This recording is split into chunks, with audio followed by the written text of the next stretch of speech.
Right, hi everyone. Good afternoon, and thanks for joining today's Cuppa Club with a veteran of this forum, Robert Shrimpf, and Anne Flaherty. Both are founding directors of the Solar for Schools CBS, which is a community benefit society whose members are the schools it supports. My name is Jerome Heusinger. I'm here at Ethex HQ in slightly sunny Oxford.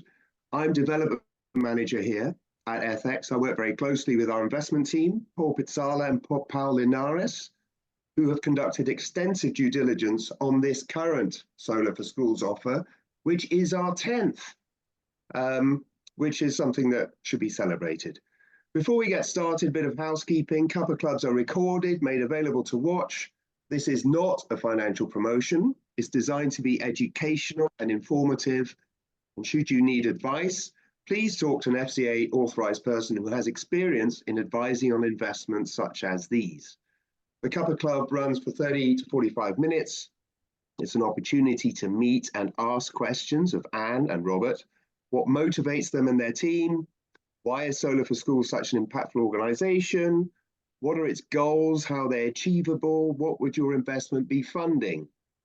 Please feel free to answer questions in the chat box. We've already been sent questions ahead of this call, but please feel free to use that chat box and we'll respond to them as we go along. So just before Anne and Robert introduce themselves, this current offer, similar to previous offers, would fund the installation of solar panels on UK schools with the triple aim of saving them money, cutting carbon emissions, and stimulating sustainability education and awareness for students and pupils. In this specific bond offer, Solar for Schools CBS Limited are targeting £800,000, 59% of which has been raised already, with an interest rate of 5.5%. Investments in the bond are eligible to be held within an IFISA. I should note that this offer is phase 2 of a programme which is aimed to raise up to £4 million. So, Robert and Anne, please introduce yourselves, and then we'll drift into questions if that's okay. Thank you, Jerome, for the introduction. My name is Robert. I'm one of the founders of the Solar for Schools CBS director. So the Solar for Schools CBS, the other director being Anne. I'm also the CEO of Solar Options for Schools, which looks after the systems and develops the projects. So Solar Options for Schools takes the development risk, and once the projects are ready to go, the Solar for Schools CBS funds them, and then Solar Options for Schools looks after them and develops and delivers some of the education that we'd love to share with you in a second.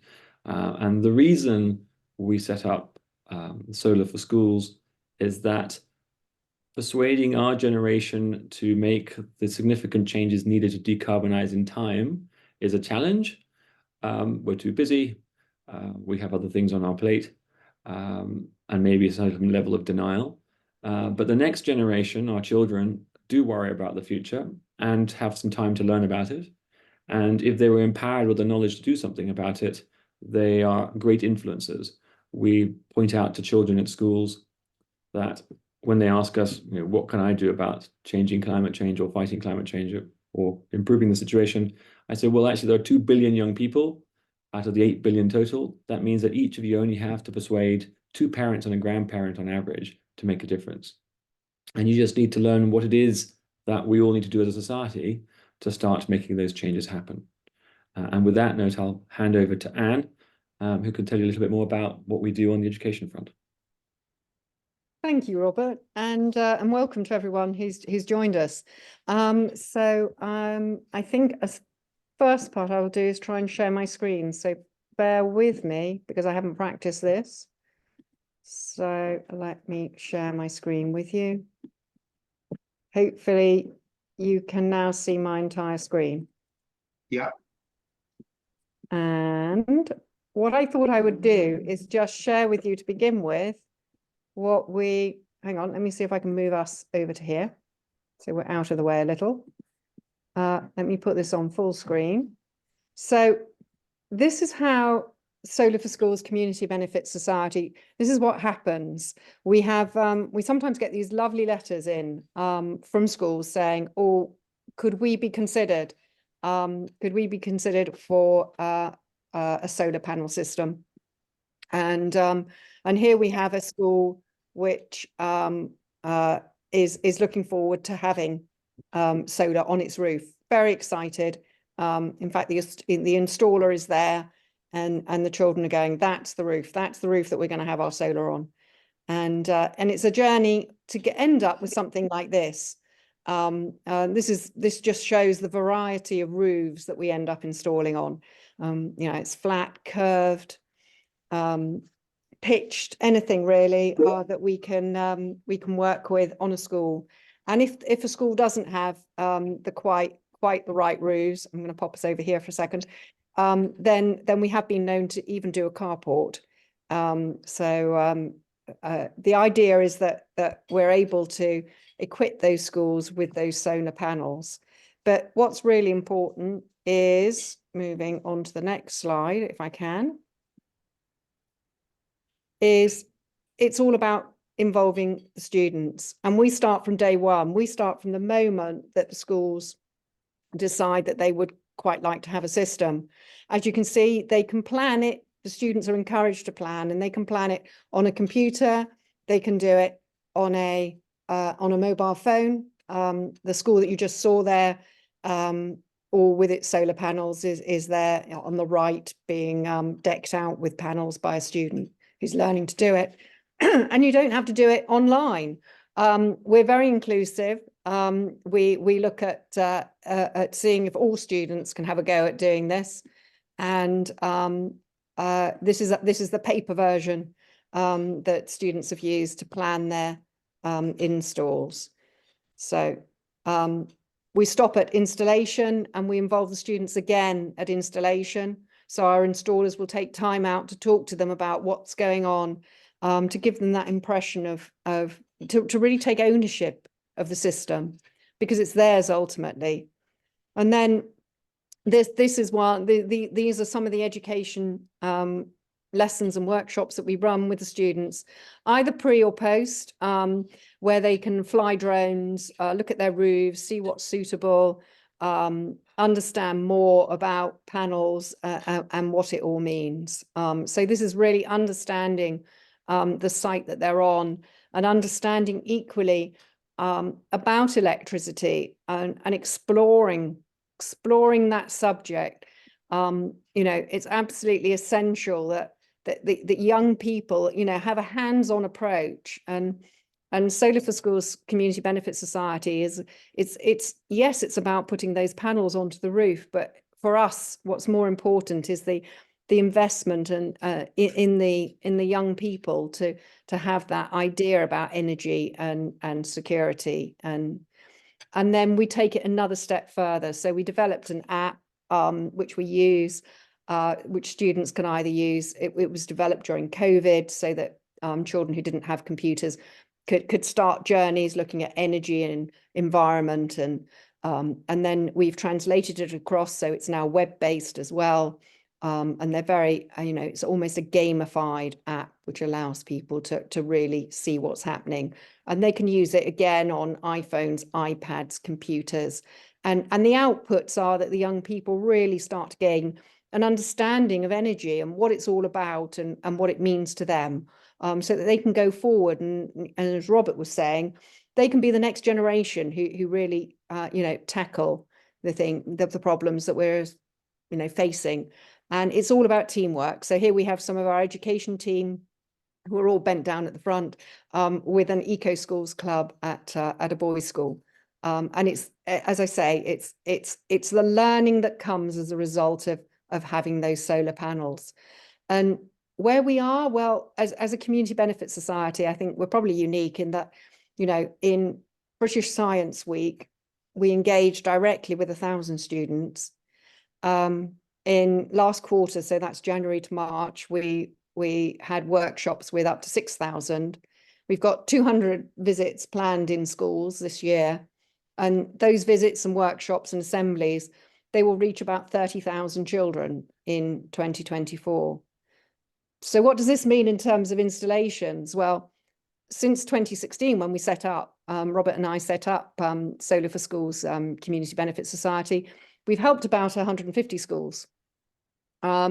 We have about 100 schools that are waiting, like Henlow, to have solar panel systems fitted. Last year, we added 5 megawatts of solar panels. That sort of works out at around about 45 schools. This quarter, so in January to March, we've already installed, or we've started 3 megawatts. So that's about 20 schools. And so to date, we've inspired around about 100,000 students, because we go every year to the schools where we've installed solar and run workshops. But for our investment moving forward, we really need about £9 million worth of support from funders. And I think that's where I'm going to sort of pass back to Robert to talk more about, you know, the investment in Solar for Schools Community Benefit Society. Thank you, Anne. That was a great sort of overview of why we exist. And sometimes we get so bogged down in the day-to-day, getting a planning permission across the line, getting a grid connection, getting structural surveys completed, ensuring that the roofs work, getting the governors of the schools to accept. And it's, I mean, Anne spends a huge amount of time persuading schools, governors who are extremely risk averse, that this is a no risk opportunity for them to have solar and save money. And when we're so busy doing that, it's often easy to forget that the purpose of the exercise was the education piece. And the philosophy that we use the solar panels to power and fund the education piece sustainably is absolutely key. There are a number of charities out there funding education of this type in schools, but they all struggle long-term because they need to keep finding more income to do that with. And what's beautiful about this model is that the solar panels effectively provide a 25-year income stream that enables us to continue to do that education piece over time. And so some people say, well, okay, we've now got 150 schools we're looking after. We're doing a great job on the education side. Why do we want to grow further? Well, one is, how do you tell a group of students who come to you and say, can you please help us have solar panels? That we say, well, we've done enough now. Thank you very much. Go and find someone else. It doesn't really work. And quite frankly, we want to make a difference. We need to be in tens of thousands of schools, and not just in the UK, but eventually everywhere.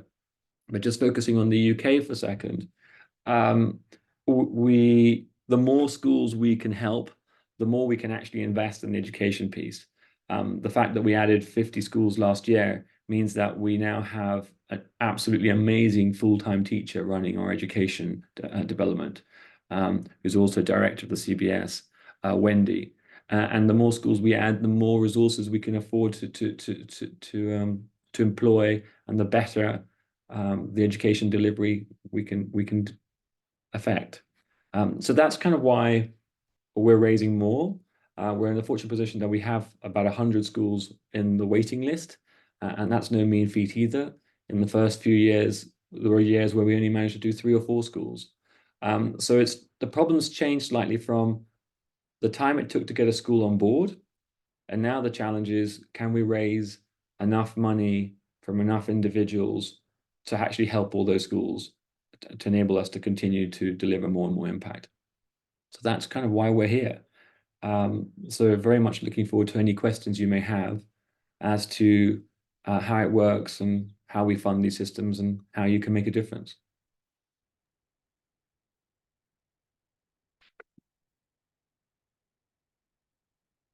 Jerome?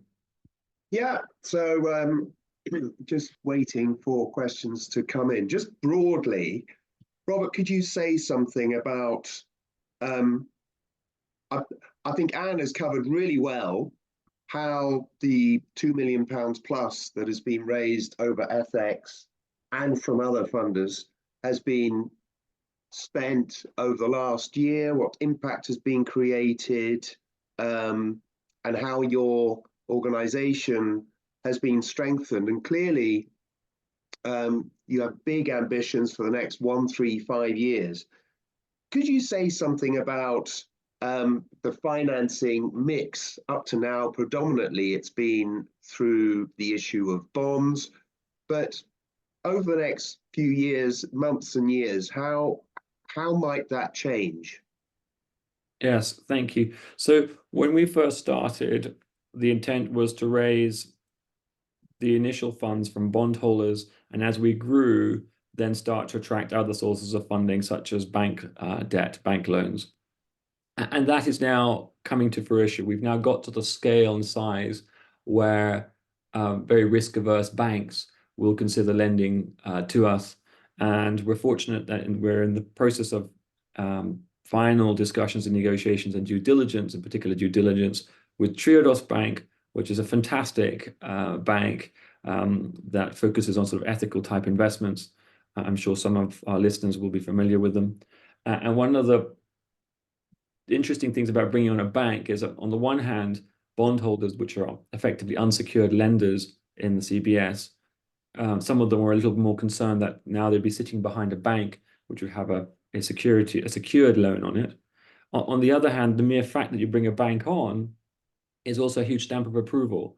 Triodos, at a presentation recently to bondholders, pointed out that none of their loans to community-owned energy groups like ours has failed.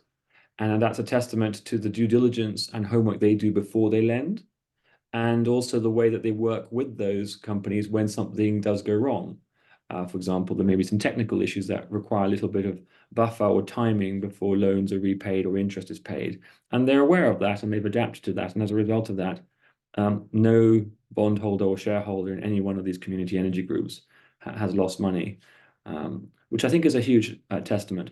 And this is an important step because Triodos can lend us about 25 million over the next 18 months to support this growth. We can't do this growth only with banks. We need bondholders to support it too. The idea being that a combination of bondholders plus grants allows us to then leverage that up with the bank. And the bank will provide maybe half the funding, and the other half of the funding needs to come from grants and bondholders. So in parallel to raising more money from bondholders, we've also ramped up our efforts around raising grants and donations. And we're delighted to announce that the National Grid has committed 2.7 million towards school projects that we're working on over the next 5 years. And that's, again, another testament to the work that we're doing, that the National Grid felt that donating their money to schools that we work with allowed their 2.7 million to effectively become 10 by the time you add 2.5 million of bondholders and then 5 million of bank debt. So it's a sort of great sort of team effort between corporates, individuals, and banks to enable us to do this.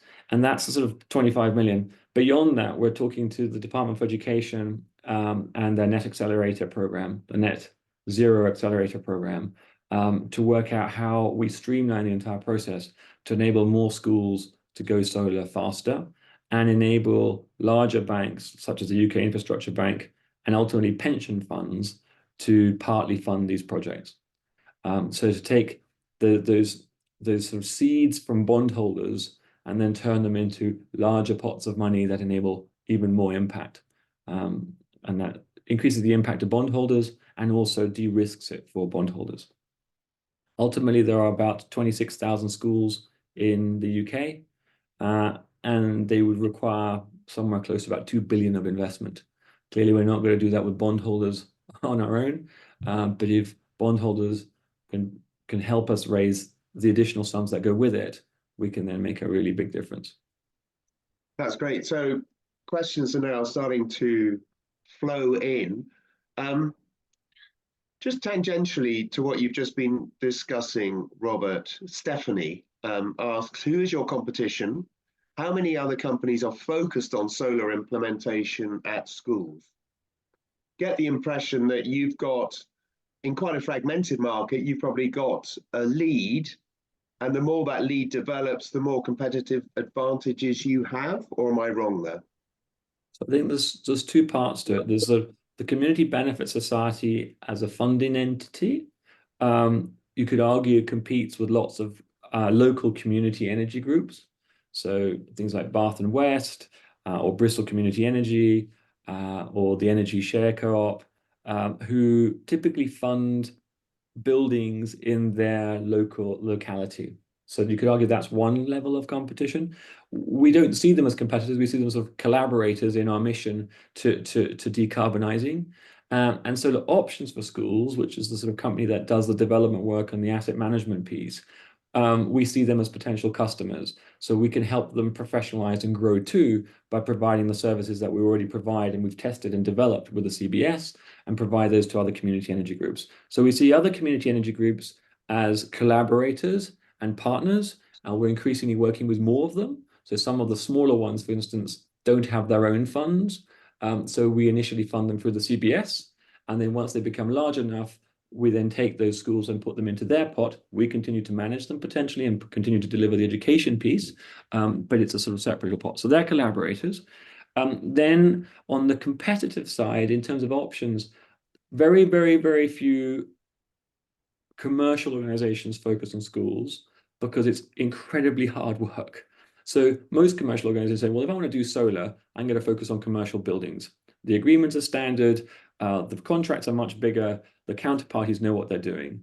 So we're not aware of any other commercial organization focusing on schools in the UK. Can I also add something which is really, really important, and something that Solar for Schools Community Benefit Society is all about? Where we come from is we come from the feeling that we want equality. We want every school across the country to have equal access to solar power. And we do that because we work in a lot of deprived areas. So one of the reasons that the National Grid is aligning itself with Solar for Schools is because they want to reach out into those deprived areas. So what we do is, which is unlike a lot of other energy groups, is we raise nationally in order to deliver nationally into schools in deprived areas, in areas where parents don't necessarily have that money to raise to support investments locally. So the support that we get from bondholders nationally really adds to the value of our community, and it really helps deliver change within areas of the country which would not otherwise be able to look or consider having solar power. So if you look at our schools and the type of schools we have and where they are, you'll find that a high proportion of them are in what's known as socially deprived areas of the country. And I think that's really, really important in terms of, you know, are we looking to compete? No, we're not. We're looking to provide equal access to all children across the you know, England, the UK, to have access to solar power and the education that comes with it. I think that's really important. Okay, thanks, Anne. One question is, do you plan for any schools in Scotland? Love to, but we have yet to do one in Scotland. But we have a lot of schools up north, across northeast, northwest, and would be very keen to take on schools in Scotland as well.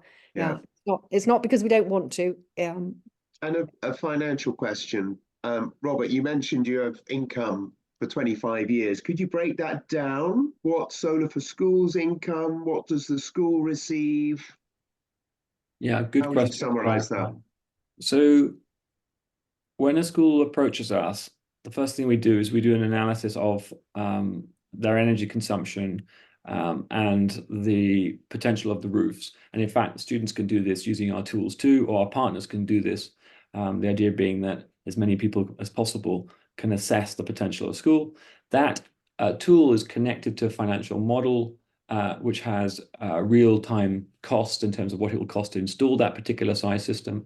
And it enables the school or us or the students to very quickly find the most suitable system size and calculate what the electricity price, if funded by the CBS, would be. And what we aim to do is find a system size that will deliver an electricity price to the school at below what they're currently paying for their mains. And that's their savings. Now, occasionally a school will come to us and go, you're coming in at 5p less than we're currently paying, but you're only using half our roof. What would it cost us if we had all our roof done? In that case, the economics change a little bit. On the one hand, it's cheaper to build bigger systems. On the other hand, more of the electricity from that bigger system will spill back to the grid rather than be used by the school when the school's closed in the summer, for instance. So it pushes the price up a little bit on per unit. But increasingly, schools go, actually, give us a penny more on the price or two, but fill our roof because we want to do as much impact as possible. So that's the savings piece. The second piece is the carbon reduction that the school benefits from, and then the education. So those are the things that they get from that. Then finally, because it's a community benefit society, once bondholders have been repaid, all funders have been repaid over time, anything that's left in the pot goes back to the schools. So there's a profit share element back to the schools over time. So that's what the schools get. They don't have to invest anything themselves, although some schools do have some money and then they put it in the pot too to bring down the electricity price a little bit as contributions from the schools where possible. Then from our perspective, or from the CBS perspective, they then charge the school for the electricity the school consumes and only for what they consume at the agreed price. That price goes up with inflation every year. And the surplus electricity that's not consumed by the school is then sold back to the grid. And that money goes back in the pot too to help pay bondholders back and eventually go part into the profit that goes back to the schools at the end of the period or towards the end of the period. The Solar for Schools CBS, in turn, uses that income from the sale of electricity to pay for insurance, pay for solar options for schools to manage it, and pay for repairs, spare parts, rates, and a few other little bits and pieces. And of course, pay interest back to bondholders and repayment back to bondholders over time. So that's the sort of next slice or the in direction. And the third piece is what Solar Options receives to manage it. And from that management fee that we receive from each school, that's what we pay for the education delivery from, in addition to obviously looking after the systems and monitoring them. Okay, Robert. Laura is asking, she's saying, I've had all this work done already through DFE. I'm assuming the preparatory work that you've just described. Decarbonisation grant, we were awarded £1 million and then the DFE pulled the funding. Can you provide the savings for us? Possibly, we'd need to look at that particular school, but that's a matter of minutes. And if it's presumably at 1 million, it's probably more than one school. So we could look at your portfolio of schools if you're a trust and establish whether the CBS could fund it. Okay. So happy I'm to have a look assuming at all that. your contact details are on the website for Laura or... Yeah, or you could drop us, and maybe one of us can type our email address in a second, and then you could email us. Okay, good. Just a few more questions. Do you have learning programs for primaries as well as secondaries? Oh, yes, we do. And in fact, primaries are much easier in a lot of ways to run workshops. They tend to have project-based learning curricula, whereas secondary schools tend to be very led by exams and learning curriculum links. So they have a much more rigid curriculum. And what's wonderful is that, our education, I've rather hoped that on those pictures it showed it, but our education, touches for the very young ones, and gradually it incrementally increases knowledge so that a young person can start school at the age of, we've got nurseries, so they can start at the age of 5, and by the time they leave at 18, we're hoping they have a real grasp of kilowatt hours and everything like that. So absolutely, yeah. Also, and in addition to the wonderful slides that you showed us earlier on, there is a brilliant 5-minute video about Spinfield Primary on the Ethex website for this offer, and it really brings it all to life. So I'd encourage everyone to watch that. question from Rob, or comment first. You're doing great work. 3 questions. Do you have volunteers? Are you looking for more? How difficult is it to navigate local authority procurement rules? And I think that's your speciality. Is self-consumption important versus exporting to the grid? I'll answer the first and last, and Anne, you can answer the middle one. How about that? Do you? I'll leave you the difficult one. Do you have volunteers? We don't. Yes and no. We have a group of people out there who love what we do and point schools in our direction. Some of them are other charities or organizations. We do have 1 or 2 individuals who are pointing schools in our direction. We haven't really thought about having a group of volunteers, which is a great idea.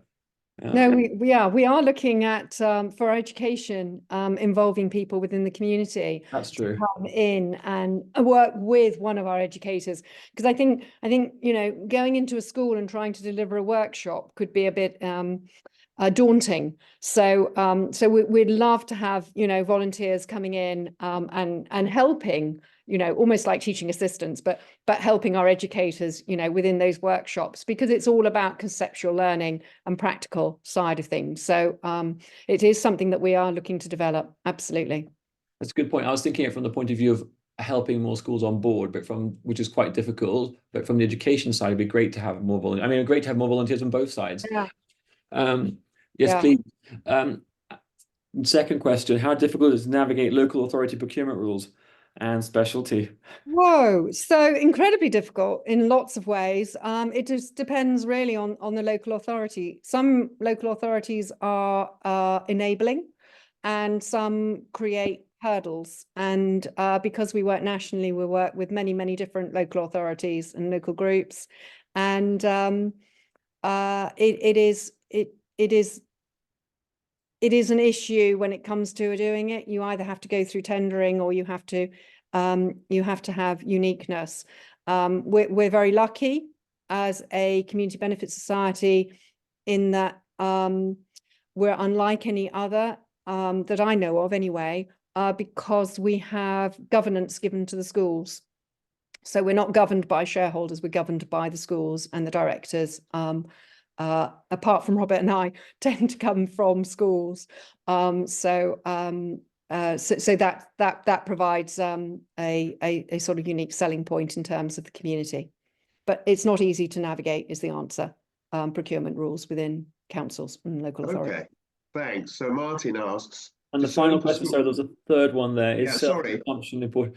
You wanted to avoid the techie question. I want it. Come on. Yeah, you can have. Is self-consumption important versus exporting to the grid? Self-consumption is incredibly important. So one of the most critical or sensitive pieces to the calculation is how much of the electricity produced by the system will be consumed by that school. And we, many years ago, analyzed the first 50 schools we did to try and map the ratio of school consumption versus generation to work out how much of it was used. And we used that for many years to then forecast what a school would consume. And that was a reasonably accurate predictor. We then last year, in fact, reset it, because what we're discovering is that schools were consuming slightly less than we expected, mainly because post-COVID, their electricity consumption had dropped. So we've made a much more conservative algorithm to predict the self-consumption rates, to make sure that we get those on average right across our portfolio of schools. And again, the more schools we do and the more data we can analyze, the better we get at sort of fine-tuning that pencil. The second part of that is what the school doesn't consume is exported back to the grid. And in our financial model, we've assumed a very conservative figure for what the grid will pay us for that. We've assumed 3.5p. In the last few years, we've been getting between double and 3 times that. So that's creating a bit of initial buffer or upside, but it means that we're not counting on that income going forward. We're assuming that long-term, that income will be quite small, and therefore the model is based around most of the revenues coming from the schools rather than from the upside we might get from exporting to the grid. Thank you. So before we get to some really granular questions, a question from Martin. Does Solar for Schools work equally with academy and local government funded schools? And Equally, no, but yes. So it's not 50-50. We don't work 50% for academies and 50% for maintained schools. The landscape for schools is changing dramatically. There's the Department for Education is looking at schools becoming academy trusts. So more and more schools are moving away from being maintained and becoming academy trusts. But we work with a lot of dioceses, a lot of church schools. We work with independent schools. Absolutely, we work with every single type of school, special needs schools. I mean, some of the pictures that you saw at the beginning was at an SEN school. And it's really important that that it's, as I say, open to everyone. So I think that's the answer. Doesn't matter if it's a school. Yeah, but although we have very few sort of private schools, do we have any, in fact? We do. We have one independent school. Funded by the CBS. Funded by the CBS. Yeah. So it isn't, you know, it's not a program that's dedicated towards academy trusts or you know, VA schools, church schools, VC schools. It encompasses everyone. Everyone is open to everyone. Okay, just hopping around. This is something I've thought about.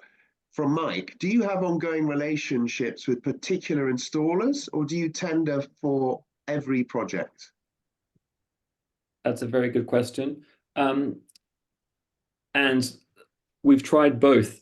In the UK, we actually have framework agreements with a growing selected number of installers that we work with on a continuous basis. So we give them one project after the next. They do installation only. So we do all the purchasing of the equipment, and therefore the CBS basically buys the equipment directly from a distributor with no markup.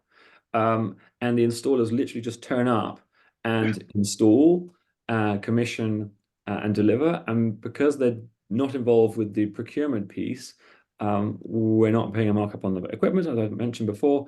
And because we're giving them one job after the next, we get some very, very, very good negotiated rates.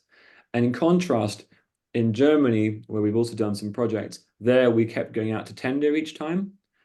On average, we're paying installers in Germany double because of the fact that they make a margin on the equipment, and they have to go through the hassle of going through a procurement process every time. There's a cost to them too, which they have to recover some way. So the method we use in the UK, where we have long-term framework agreements with a selected number of installers so we can give them enough volume, means that we get incredibly good value for money out of them, but also incredibly good service out of them, because they don't see us as a one-off. They see us as a long, steady stream of work. So they really work with us as partners. Yeah, I was going to say they also work really, really well with the schools, because you can't just take an installation company and get it to work within a school environment. It's a real art to working within a school, and the teams that we have, we spend a lot of time actually teaching them and helping them to overcome some of these communication hurdles that they meet when they're in a school environment. And so it requires a certain type of person as well to be able to work within a school. Okay, thanks. And just one that's popped up now, which is obviously a very important, perhaps topical issue relating to China. Do you have ethical guidelines for sourcing of solar panels? We do. We subscribe to sort of anti-slavery policies. I mean, clearly, slavery is unacceptable, and that's an easy thing to say. What's harder to ensure is that a solar panel that comes from China, nowhere along its supply chain, and it's a very long supply chain, has slave labor being used. And that's a challenge. So there are a number of module manufacturers who've gone to significant lengths to try and certify that that's the case, and we use those. But even then, given the Chinese government's interests in keeping this under wraps, I mean, I can't 100% guarantee that not a single solar panel hasn't gone through somewhere in its supply chain, a factory in those regions. It's just very, very, very difficult. So we do whatever we can. And the one other thing that we are starting to offer is European sourced modules. But even those, there's a risk that the silicon or the wafers may have come from affected areas. So it's actually very difficult to say. So anyone who says we guarantee no slave labor is probably being overly optimistic. What I can say is we try incredibly hard to make sure that we source the ones that we have the most confidence in are ethically manufactured. Thank you. So which brings us on to some very detailed questions, Robert, Anne. Have Solar for Schools experienced problems of access to roof-mounted arrays for maintenance because of health and safety issues without incurring costs of scaffolding each time? Perimeter guardrails and fixed ladders as a solution are expensive, and being a fixture would probably need to be financed by the landlord. Question 1.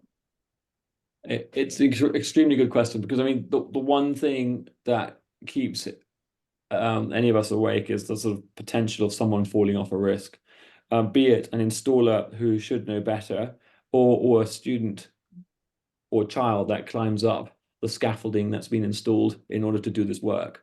So scaffolding and safety measures are a double-edged sword. They might improve the safety for those working on the roof, although there's a risk for those who are installing the system at the time, and there's an additional risk for the students within the school.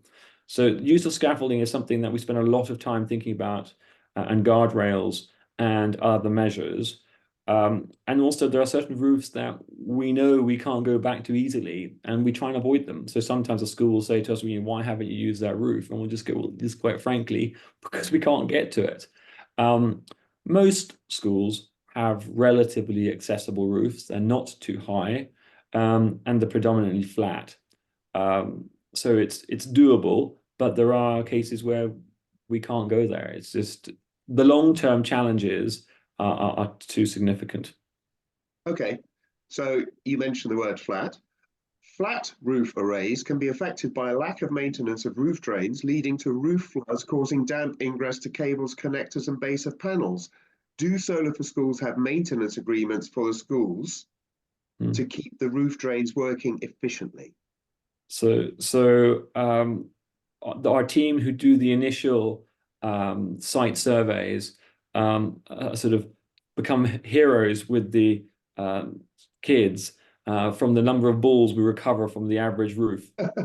So yeah, objects landing on the roof that then block the drains is remarkably common. We've got photographs of roofs with a foot of water on them. This is typically before we install the solar panels.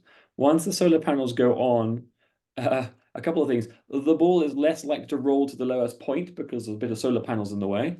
But more importantly, we visually inspect the solar panels, typically with a drone, especially because we can't always get up onto the roof easily.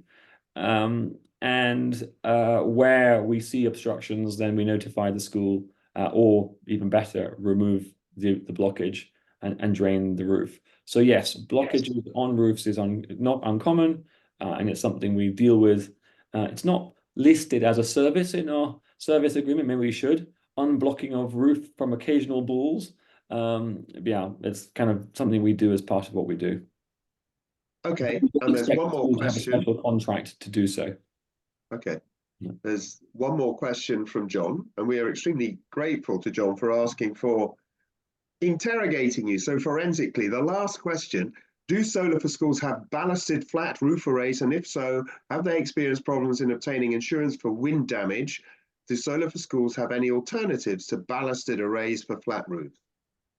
So I think 60 to 70% of our roofs are ballasted flat roofs, would you say, Anne? Yes, yeah. And the ballasted roofs have the advantage that you're not penetrating the roof, so you're not invalidating the roof warranty, although you do need to be very careful on the structural survey, which is why every school we do has a full structural survey done on it first by a third party, by a structural engineer, not just a structural surveyor. So yeah, ballasting is key. Getting the right level of ballast is key, and that touches on the insurance point. And yes, our systems are fully insured, both to damages to the school, so third-party liability, but also to damages to the systems themselves. So if the wind blew a system away, both the school and the equipment would be covered. It is covered by insurance, and this does happen occasionally. But I think we've got one case of some solar panels blew away, Anne, is that right? 2 panels blew away during a storm at night. Surprisingly, no one was around to be hurt. Unsurprisingly, no one was around to be hurt. And they were, replaced. I think in that particular case, we did discover that the installer had missed one of the wind flap attachments. So there's a reason for it. I don't think we've had any cases of fully correctly ballasted systems blowing away. But it's something we keep an eye on, especially if weather conditions continue to deteriorate as a result of climate change.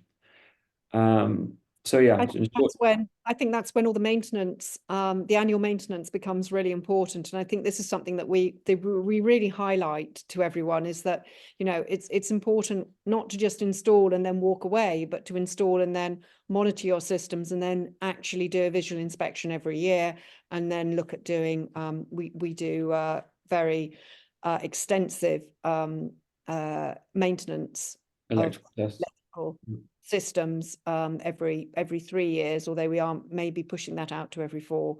But it's really important to look after those systems and keep them running and maintained and everything. And then I think the second part of that question was around alternative methods of attachment. So you can use on certain roofs sort of limpets, which are basically attached. You drill through the roof surface and then attach this pad, and onto that pad you attach these systems. They are a pain in the neck, to say the least. Yes, certified either. And the other one that you can do is you can do integrated fixing points, which again, as Robert was saying, why do something like that to a flat roof? Because you're going to end up penetrating your membrane, and they're really costly to have as part of your mounting system. So I have heard of people trying to remove IFPs off a flat roof. So the ballasted system is good, it's well proven, and it just needs to be correctly installed and correctly maintained. Yeah. Good. We're out of time, and I think we have tackled all the incoming questions from macro to micro. So Anne and Robert, have you got any comments with which you would like to wrap the proceedings up? From my side, I was going to say, from my side, the importance of the bondholder can't be underestimated. We're a community benefit society. It's all about the community, and we have an amazing community of schools, and our existing bondholders are incredible, and they are part of our community. So they are really, really important to us. So thank you to all those who have funded, invested previously. If you're on, thank you very much. And if you'd like to join us, then we'd love to have you on board. Couldn't have said it better. Thank you, Anne. Okay, thanks both. Look, the offer is open. Please go to ethex.org to review it and watch that video. It's off to a great start. We're almost 60% there, and it's also available for an IFISA. So thank you, Anne. Thank you, Robert. And thank you to all the participants for your questions and your engagement. Enjoy the rest of the day. Thank you, Jerome. Thank you all. Bye.